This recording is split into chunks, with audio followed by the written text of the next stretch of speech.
Hey guys, this is Comic Uno, and today we're talking about Being Human. Show that I've been reviewing for Comic Uno because of Werewolf Monday. There's a lot of werewolf shows on Monday, so I decided to make it a segment on my channel. So let's talk about this episode of Being Human.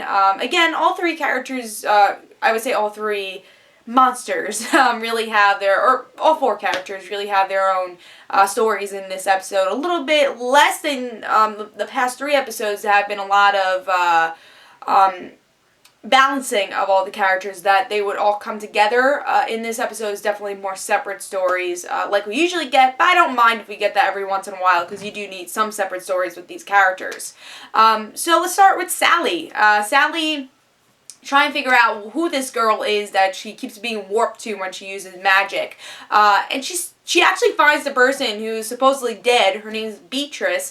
She has a daughter and everything, and Beatrice seems normal. And Zoe actually helps her. We haven't seen Zoe in a really long time. Or at least it feels like a long time we haven't seen her. But Zoe helps, and Zoe says, you know what? This is the reason I didn't stay with you, or, continue our friendship, and why you haven't seen me in a long time is because you Sally everything. You obsess over things. So we see in this episode that Sally is obsessing over this Beatrice thing, but there are some hints that, in my opinion, this is just speculation. I think the little girl, the Beatrice's daughter, is actually the person that Sally has to help.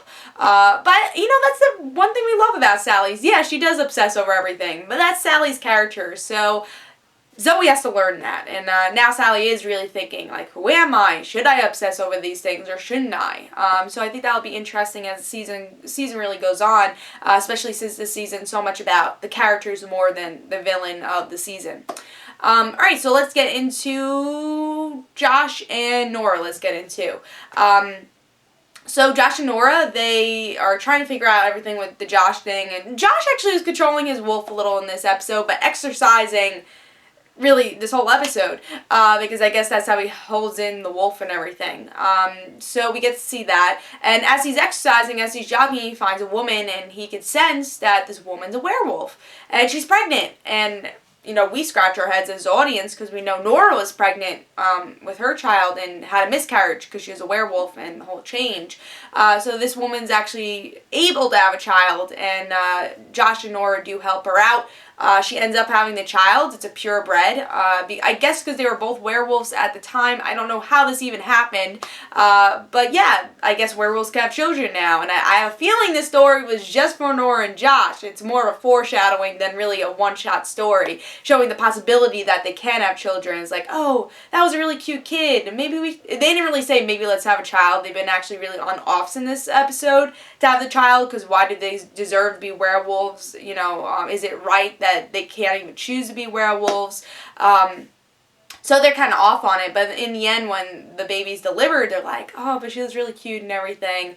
So I have a feeling towards the end of the season, we're going to see Nora pregnant somehow. I have a feeling this was not just a one-shot story, especially since this series is only 13 episodes a season. There really aren't many one-shot stories. Every story has a meaning. So I have a feeling this has to do with a foreshadowing for Josh and Nora. But I totally enjoyed this episode, and getting to see other werewolves that aren't evil, which was kind of nice, and seeing those other werewolves are actually more standoffish with Josh and Nora than usually Josh and Nora standoffish with the other werewolves that they meet. So it's a little bit of the reverse in this episode.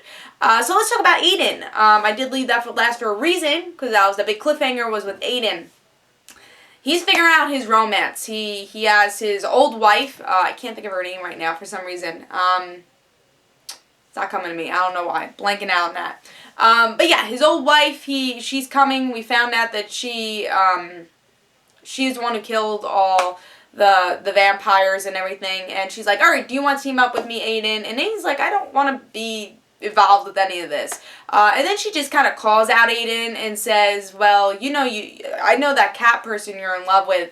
Break up with her because you're only going to hurt her. So I don't know exactly where that relationship's going to go, but they had some interaction here in this episode. And I think that'll just be more of the vampire portion, because there is that assassin, and how, I guess, the vampires will survive this, what side Aiden truly will go on, because he's going to have to pick a side. So that's pretty much where the wife story is probably going to go on. Really more of the whole vampire community as a whole than romance between Aiden and his wife. I think that ship has sailed. But yeah, big cliffhanger is that we get to see that he does love Kat, and he does not listen to his wife. He tells the truth to Kat, and in the end she laughs at him and says, "Oh, you're a vampire. That's not true." Seems like the next episode we will get some revelations with that. How she truly reacts to the news. Will she leave him? Will she be happy? We don't know. But I like that cliffhanger a lot because we've seen the reveal of the identity, especially with romantic type sci-fi stuff. We've seen it before. And usually it'd be like, oh my god, truly? Or like it cuts out. But I love that it cuts out with a laugh. I thought that was pretty perfect. I personally haven't seen that, and I think it's so obvious that they could do it. So I like that, and I have a feeling that Kat's going to stay along. I don't think they would have Kat in this season if she wasn't going to stay. I don't think she's just going to be like, no, I'm going to leave. I don't care if you're a vampire. I'm too scared of you. I just think it's going to be really fun to see Kat interact with everyone else too, since Kat and Nora were roommates. I think it'll be interesting to see her find out that Nora's a werewolf, if she finds out. But just seeing a human, being human, but a real human go into the world of these monsters. It's something different for being human, and I really hope they stick with that. I know Kat's not going to initially say, oh, I trust you, Aiden, I accept that you're a vampire. I think it's going to take all next episode to really make her accept it, but it'll be interesting to hopefully see a human as not maybe a season regular, but someone that pops up more often because Kat is the girlfriend of Aiden. So I'm really rooting for her to accept it for the next episode. I think it's going to be a really exciting next episode. Really like that cliffhanger. We all knew Kat was going to find out this season. It was just a question of when, and I think this was a perfect time for her to find out. Please tell me in the comments below what you thought about this episode, and this is Comic Uno. Of course, I'll have another review for Being Human next week. Really looking forward to seeing where the season goes. I've really been enjoying it. So I hope you guys enjoyed. Please don't forget to follow me on Twitter for Comic Uno and the Rant Situations, and don't forget to like my Facebook page, and I'll see you guys later. Bye.